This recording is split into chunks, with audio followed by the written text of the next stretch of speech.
Bueno, el primer recuerdo es terrible, maestro. Vivíamos en La Tola, en la casa de los abuelos. Y entonces solíamos salir a tomar el sol a un patio que había de esta casa antigua. Y pasó un perro con rabia que me mordió. Y entonces tuve que soportar las inyecciones de la antirrábica durante mi niñez. Entonces esa fue la primera experiencia, ¿no? Y obviamente la casa de los abuelos se ha mantenido hasta la actualidad y es un punto referencial de muchos recuerdos.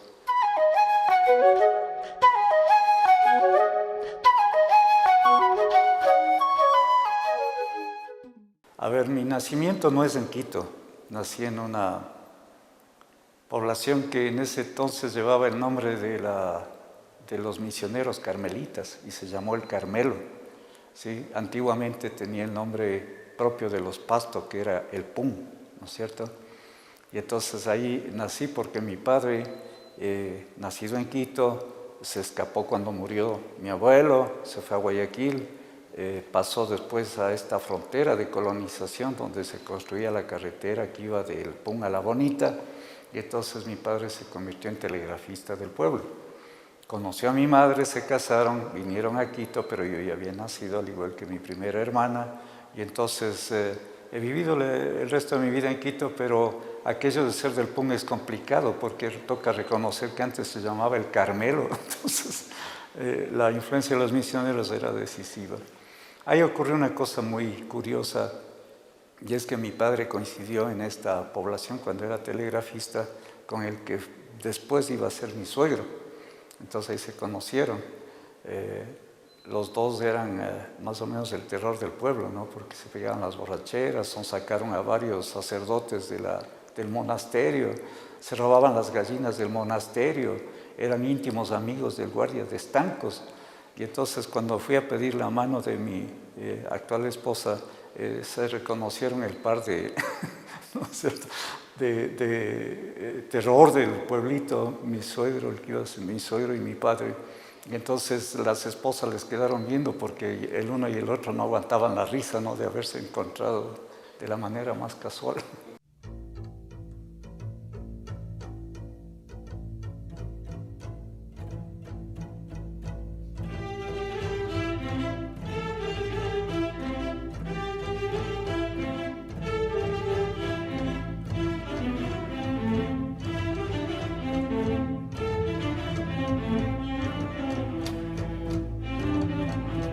Vivíamos primero en la calle Los Ríos, en La Tola, después bajamos a la calle León, barrio contiguo a San Blas, y ya en ese entonces las categorías, las jerarquías urbanas funcionaban. Entonces las hermanas de mi padre, muy hechas a la idea de que pertenecían a la alta alcurnia, decidieron que todos sus hijos debían estudiar, los varones, en el pensionado Pedro Pablo Borja número 1, y las hijas o las nietas estudiarían en el Sagrados Corazones del Centro. De tal manera que los 6 años de educación primaria los pasé en el Borja número 1, pero como vivíamos en la calle León, habían las 2 jornadas y había que madrugar a las 6 para subir la Cuesta del Suspiro, la calle Olmedo, y llegar a clases.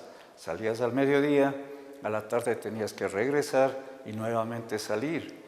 Típica escuela católica, apostólica romana, y religión por todo lado. Usábamos los textos que venían de España, de la LNS, ¿no es cierto? Nos formamos en la visión de la mitología europea española, ¿no?, del viento del norte, del invierno, etcétera, etcétera, y nos alejamos totalmente de lo que era el entorno, ¿no? El entorno para nosotros era el mercado de San Blas, perdón, la iglesia de San Blas, era el mercado central. Al lado del mercado central llegaban los buses interprovinciales unos, pero al otro lado, saliendo a lo que era la Plaza del Monte, ahí salían los vendedores de flores del Inca, y entonces era una maravilla porque toda la vereda, las 2 veredas eran llenas de flores, llenas de cartuchos.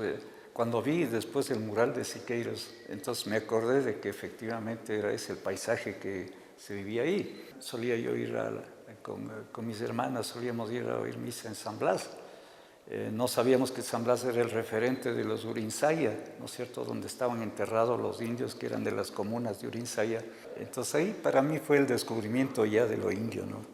porque quienes asistían a la misa, claro, éramos unos pocos blancos, pero el resto, como eran los de Urinsaya, que son todos los del Inca, todos los de la parte esta del Batán, todas estas comunidades que quedaron hacia allá y que han desaparecido algunas, eran los que asistían.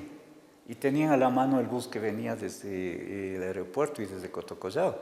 Entonces ese bus paraba justamente en la calle El Vergel. El colegio ya fue como te diría, otro mundo, ¿no? Otro mundo totalmente extraño a lo que había sido ese mundo del centro de Quito con la escuelita, ¿no? Con el Borja I. Todo el mundo nos miraba, obviamente, en las calles con uniforme de gala y todo, y era más o menos, ahí van lo que ahora se diría los pelucones de la ciudad, ¿no? Pero en esa época era normal que hubiera todo eso, ¿no? Se hacían las kermés en la escuela y de pronto el colegio ya era otro mundo, ¿no? Se hacían kermés y todo, pero ya era como más grande, había una tradición del San Gabriel, habían ocupado recién estas instalaciones en la Avenida América. Se hablaba todavía, se recordaba que el hijo de Jacinto Gijón y Camaño, Manuel Gijón, ¿no es cierto?, había pasado recién, ¿no es cierto?, había sido uno de los egresados ya del colegio, y entonces decían, ese le llamábamos el condenado, ¿sí? ¿Por qué? Porque ya había esa idea de que llegaba a su fin toda esta idea de la sociedad jerárquica, toda esta idea del prestigio que tuvieron alguna vez estas familias. Pero en el colegio los jesuitas eran ya era la enseñanza de humanidades, ¿no? Ya era una visión ya absolutamente, ¿cómo decirla?, secular de la historia, y era la visión de la ciencia, y era la visión de fórmate en matemáticas, fórmate en geometría, y si vas por la química, anda por la química, etcétera, etcétera. Y claro, a la final los profesores que teníamos eran personalidades que después destacarían en la política y en otros aspectos. Por ejemplo, Marco Lara, ¿no es cierto?, al cual, como era pequeñito y daba música, le pusieron el nombre de Transistor Lara, ¿no?, porque eran los radios que salieron en esa época. Me acuerdo también de Osvaldo Hurtado, que le decían palo seco, ¿no?, muy delgado, y obviamente en las clases nunca lanzaba un chiste, ¿no?, sino que todo era seriedad, estadísticas, economía, etcétera. Y entonces, claro, era la sequedad del discurso, ¿no? Pero quien realmente impactó profundamente en nuestra formación fue, por ejemplo, Patricio Quevedo.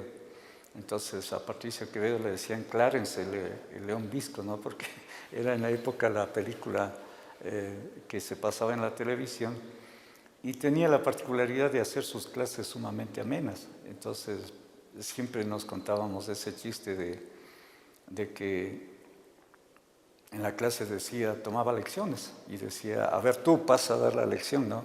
Pero con el ojo apuntaba acá, con el otro para allá y con el dedo para otro lado, y se levantaban 5 o 6 a la vez, ¿no?, y decían, yo tengo que pasar. No, no, no, decía tú, y señalaba para otro lado.